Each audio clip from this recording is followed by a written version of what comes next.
ನಮಸ್ಕಾರ ಸ್ನೇಹಿತರೆ, ರಾಜ್ಯದ ಸಮಸ್ತ ತಾಯಂದರಿಗೆ ಮತ್ತು ಅಕ್ಕ ತಂಗಿಯರಿಗೆ ಇಂದಿನ ವಿಶೇಷ ಸುದ್ದಿಗೆ ಸ್ವಾಗತ. ಗೃಹಲಕ್ಷ್ಮಿ ಯೋಜನೆಯ ಹಣಕ್ಕಾಗಿ ಕಾಯುತ್ತಿದ್ದೀರಾ? ಹಾಗಿದ್ದರೆ ನಿಮಗೊಂದು ಸಿಹಿ ಸುದ್ದಿ ಇದೆ. ಇವತ್ತಿನ ಈ ವಿಡಿಯೋದಲ್ಲಿ ನಾವು ಗೃಹಲಕ್ಷ್ಮಿ ಯೋಜನೆಯ 30 ಮತ್ತು 31ನೇ ಕಂತಿನ ಹಣದ ಬಗ್ಗೆ ಭರ್ಜರಿ ಗುಡ್ ನ್ಯೂಸ್ ಬಂದಿದೆ. ಹಾಗೂ ಬ್ಯಾಂಕ್ ಖಾತೆಗೆ ಹಣ ಜಮೆಯಾಗುವ ನಿಖರ ದಿನಾಂಕ ಮತ್ತು ಮುಖ್ಯವಾಗಿ ಯಾರ ಖಾತೆಗೆ ಈ ಬಾರಿ 4,000 ರೂಪಾಯಿ ಹಣ ಬರಲಿದೆ ಎಂಬ ಸಂಪೂರ್ಣ ಮಾಹಿತಿ, ಜೊತೆಗೆ ಯಾರ ಖಾತೆಗೆ 2,000 ರೂಪಾಯಿ ಹಣ ಬರಲಿದೆ ಎಂಬ ಸಂಪೂರ್ಣ ಮಾಹಿತಿ ತಿಳಿಸಿಕೊಡುತ್ತೇವೆ. ವಿಡಿಯೋನ ಸ್ಕಿಪ್ ಮಾಡದೆ ಕೊನೆಯವರೆಗೂ ಕೂಡ ನೋಡಿ, ಯಾಕೆಂದ್ರೆ ನಿಮ್ಮ ಒಂದು ಸಣ್ಣ ತಪ್ಪು ಹಣ ಬರದಂತೆ ತಡೆಯಬಹುದು. ಇಂದಿನ ಪ್ರಮುಖ ಸುದ್ದಿ ಹಾಗೂ ಇಂದಿನ ಈ ಒಂದು ವಿಡಿಯೋ 30 ಮತ್ತು 31ನೇ ಕಂತಿನ ಹಣಕ್ಕೆ ಸಂಬಂಧಿಸಿದಂತ ಅಪ್ಡೇಟ್ ಆಗಿರುತ್ತೆ. ಪ್ರತಿಯೊಬ್ಬ ವೀಕ್ಷಕರು ಕೂಡ ವಿಡಿಯೋನ ಕೊನೆಯವರೆಗೂ ಕೂಡ ನೋಡ್ತಾ ಹೋಗಿ. ವೀಕ್ಷಕರೇ, ವಿಡಿಯೋನ ಕಂಟಿನ್ಯೂ ಮಾಡೋಕ್ಕಿಂತ ಮೊದಲು ನನ್ನೊಂದು ಚಿಕ್ಕ ರಿಕ್ವೆಸ್ಟ್ ನೋಡಿ, ನಾವು ನಿಮಗೆ ಯಾವುದೇ ರೀತಿ ಬೇಡದಿರುವಂತಹ ವಿಡಿಯೋಸ್ಗಳು ಮತ್ತು ನಿಮಗೆ ಡಿಸ್ಟರ್ಬ್ ಆಗುವಂತಹ ಅಪ್ಡೇಟ್ಗಳನ್ನು ಎಂದೂ ಕೂಡ ಅಪ್ಲೋಡ್ ಮಾಡೋದಿಲ್ಲ. ಹಾಗಾಗಿ ಯಾರಿನ್ನೂ ಕೂಡ ಸಬ್ಸ್ಕ್ರೈಬ್ ಆಗಿಲ್ವವರು ಈಗಲೇ ಕೆಳಗಡೆ ಕಾಣುವಂತಹ ಸಬ್ಸ್ಕ್ರೈಬ್ ಬಟನ್ ಮೇಲೆ ಪ್ರೆಸ್ ಮಾಡಿ ಅದರ ಮೇಲೆ ಕ್ಲಿಕ್ ಮಾಡಿಬಿಟ್ಟು ಪ್ರತಿಯೊಬ್ಬ ವೀಕ್ಷಕರು ಕೂಡ ತಪ್ಪದೆ ಸಬ್ಸ್ಕ್ರೈಬ್ ಆಗಬಹುದು. ಹಾಗೆ ಈ ಒಂದು ವಿಡಿಯೋ ನಿಮಗೆ ಇಷ್ಟ ಆಗಿತ್ತು ಅಂತಂದ್ರೆ ಖಂಡಿತ ಒಂದು ಲೈಕ್ ಮಾಡೋದನ್ನ ಮರಿಬೇಡಿ. ವೀಕ್ಷಕರೇ, ಸರ್ಕಾರ ಇತ್ತೀಚಿನ ವರದಿಗಳ ಪ್ರಕಾರ ಮೇ ತಿಂಗಳ ಮೊದಲ ವಾರದಲ್ಲಿ ಬಾಕಿ ಇರುವಂತಹ ಕಂತುಗಳನ್ನು ಬಿಡುಗಡೆ ಮಾಡಲು ಹಣಕಾಸು ಇಲಾಖೆ ಹಸಿರು ನಿಶಾನೆ ತೋರಿಸಿದೆ.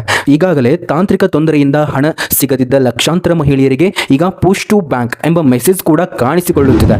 ಇದರ ಅರ್ಥ ಸರ್ಕಾರ ಏನು ಇದುವರೆಗೂ ಕೂಡ ನಿಮಗೆ ಹಣ ಯಾವಾಗ ಬರುತ್ತೆ ಅಂತ ಹೇಳ್ತಾ ಇರಲಿಲ್ಲ, ಅದೇ ರೀತಿ ಕೂಡ ಈ 30 ಮತ್ತು 31ನೇ ಕಂತಿನ ಹಣನೂ ಕೂಡ ಅದೇ ರೀತಿ ಆಗುತ್ತೆ.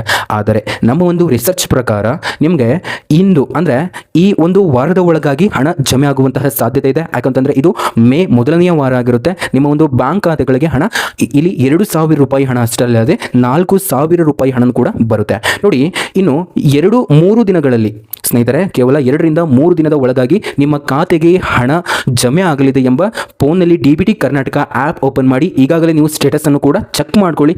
ನಿಮಗೆ ಯಾವ ರೀತಿ ಸ್ಟೇಟಸ್ ತೋರಿಸ್ತಾ ಇದೆ ಎಂಬುದನ್ನು ಕಾಮೆಂಟ್ನಲ್ಲಿ ತಿಳಿಸಿ. ನೋಡಿ, ಇವಾಗ ತುಂಬಾ ಇಂಪಾರ್ಟೆಂಟ್ ಆಗಿರುವಂತಹ ಅಪ್ಡೇಟ್ ಬಗ್ಗೆ ಹೇಳ್ತಾ ಇದ್ದೇನೆ. 4,000 ರೂಪಾಯಿ ಹಣ ಯಾರಿಗೆ ಸಿಗಲಿದೆ? ತುಂಬ ಜನ ಕೇಳ್ತಾ ಇದ್ರಿ ಸ್ನೇಹಿತರೆ, ಇಲ್ಲಿ ನಮಗೆ ಕಳೆದ ತಿಂಗಳು ಹಣ ಬಂದಿಲ್ಲ ಅಂತ. ಅಂಥವರಿಗೆ ಇಲ್ಲಿದೆ ನೋಡಿ ಬಿಗ್ ಅಪ್ಡೇಟ್. ಕಳೆದ ಏಪ್ರಿಲ್ ತಿಂಗಳ ಹಣ ಯಾರಿಗೆ ತಲುಪಿಲ್ಲವೋ ಅವರಿಗೆ ಈ ಮೇ ತಿಂಗಳ ಕಂತಿನ ಹಣ ಜೊತೆಗೆ ಸೇರಿಸಿ ಒಟ್ಟು 4,000 ರೂಪಾಯಿ ಹಣ ಜಮೆ ಆಗಲಿದೆ.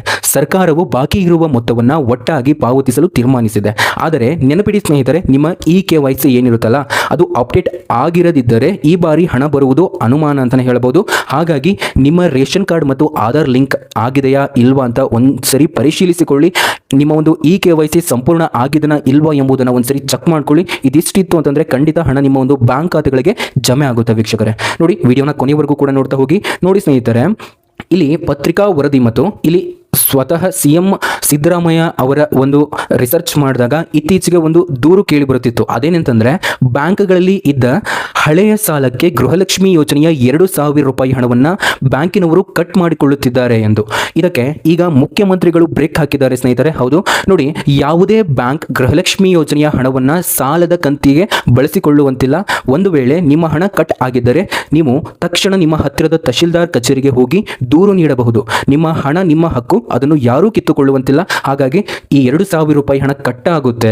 ಈ ರೀತಿಯ ಒಂದು ಸುದ್ದಿಗಳಿಗೆ ಕಿವಿ ಕೊಡಬೇಡಿ. ಖಂಡಿತ ನಿಮ್ಮ ಹಣ ನಿಮ್ಮ ಖಾತೆಗಳಿಗೆ ಬರುತ್ತೆ ಸ್ನೇಹಿತರೆ. ನೋಡಿ, ಇಲ್ಲಿ ಇದು ತುಂಬಾ ಇಂಪಾರ್ಟೆಂಟ್ ಆಗಿರುವಂತಹ ಒಂದು ಅಪ್ಡೇಟ್ ಆಗಿರುತ್ತೆ. ಪದೇ ಪದೇ ಕೇಳಲಾದಂತಹ ಒಂದು ಅಪ್ಡೇಟ್ ಇದಾಗಿರುತ್ತೆ. ನೋಡಿ, ಇನ್ನು ಕೆಲವು ಮಹಿಳೆಯರಿಗೆ ಪೇಮೆಂಟ್ ಫೇಲ್ಡ್ ಅಂತ ತೋರಿಸುತ್ತಿದೆ. ಇದಕ್ಕೆ ಮುಖ್ಯ ಕಾರಣ ನಿಮ್ಮ ಬ್ಯಾಂಕ್ ಖಾತೆ ಇನ್ಆಕ್ಟಿವ್ ಆಗಿರುವುದು ಅಥವಾ NPCI ಮ್ಯಾಪಿಂಗ್ ಆಗದಿರುವುದು.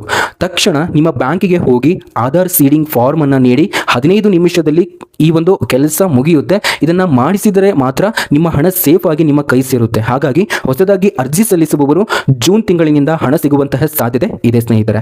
ನೋಡಿ ವೀಕ್ಷಕರೇ, ನೀವು ಇದುವರೆಗೂ ಕೂಡ ಗೃಹಲಕ್ಷ್ಮಿ ಯೋಜನೆಯಿಂದ 29ನೇ ಕಂತಿನ ಹಣದವರೆಗೂ ಎಲ್ಲಾ ಕಂತಿನ ಹಣವನ್ನು ನಿಮ್ಮದಾಗಿಸಿಕೊಂಡಿದ್ದೀರಾ. ಇಲ್ಲಿವರೆಗೂ ಏನೋ ನಡೀತಾ ಇತ್ತು, ಬಟ್ ಇನ್ಮೇಲೆ ಅಂದ್ರೆ 30ನೇ ಕಂತಿನ ಹಣ ಇದು ತುಂಬಾನೇ ಸ್ಟ್ರಿಕ್ಟ್ ಆಗಿ ರೂಲ್ಸ್ ಅನ್ನ ಫಾಲೋ ಮಾಡಲೇಬೇಕಾಗುತ್ತೆ.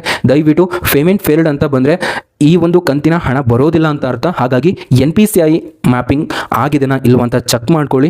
ಮತ್ತು ನಿಮ್ಮ ಒಂದು ಬ್ಯಾಂಕ್ ಖಾತೆ ಚಾಲ್ತಿಯಲ್ಲಿ ಇದೆನಾ ಅಥವಾ ಇಲ್ವಾ ಎಂಬುದನ್ನು ದಯವಿಟ್ಟು ಪರಿಶೀಲಿಸಿ ವೀಕ್ಷಕರೇ. ನೋಡಿದ್ರಲ್ಲ ಸ್ನೇಹಿತರೆ, ಇದಾಗಿತ್ತು ಇಂದಿನ ಗೃಹಲಕ್ಷ್ಮಿ ಯೋಜನೆಯ ಲೇಟೆಸ್ಟ್ ಅಪ್ಡೇಟ್.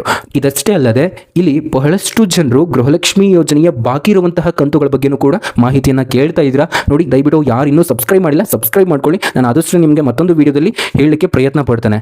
ನೋಡಿದ್ರಲ್ಲ ಸ್ನೇಹಿತರೆ, ಇದಾಗಿತ್ತು ಇಂದಿನ ಗೃಹಲಕ್ಷ್ಮಿ ಯೋಜನೆಯ ಲೇಟೆಸ್ಟ್ ಅಪ್ಡೇಟ್. ಈ ಮಾಹಿತಿ ನಿಮಗೆ ಉಪಯುಕ್ತ ಅನಿಸಿದ್ರೆ ಇದ್ದರೆ ವಿಡಿಯೋಗೆ ಒಂದು ಲೈಕ್ ಕೊಡಿ ಮತ್ತು ನಿಮ್ಮ ಫ್ರೆಂಡ್ಸ್ ಹಾಗೂ ಫ್ಯಾಮಿಲಿ ಗ್ರೂಪ್ಗಳಿಗೂ ಶೇರ್ ಮಾಡಿ. ದಿನನಿತ್ಯ ಇಂತಹ ಮಾಹಿತಿಗಾಗಿ ನಮ್ಮ ಚಾನಲನ್ನು ಸಬ್ಸ್ಕ್ರೈಬ್ ಮಾಡ್ಕೊಳ್ಳಿ. ಮುಂದಿನ ವಿಡಿಯೋದಲ್ಲಿ ಸಿಗೋಣ. ನೋಡಿ, ಆದಷ್ಟು ಈ ಒಂದು ವಿಡಿಯೋನ ಕೊನೆವರೆಗೂ ಕೂಡ ನೋಡಿ ಮತ್ತು ಕೊನೆವರೆಗೂ ನೀವು ನೋಡಿದಿರಾ ಅಂದರೆ ಎಲ್ಲ ಇನ್ಫಾರ್ಮೇಷನ್ ಅನ್ನು ತಿಳ್ಕೊಂಡಿದ್ದೀರಾ ಅಂತ ನಾವು ಭಾವಿಸಿದ್ದೇವೆ. ವಿಡಿಯೋನ ಕೊನೆವರೆಗೂ ನೋಡಿದಂತಹ ಎಲ್ಲ ವೀಕ್ಷಕರಿಗೆ ಹೃದಯಪೂರ್ವಕ ಧನ್ಯವಾದಗಳು. ಮತ್ತೊಂದು ವಿಡಿಯೋದಲ್ಲಿ ಸಿಗೋಣ ಅಂತ ಹೇಳ್ತಾ ಜೈ ಕರ್ನಾಟಕ.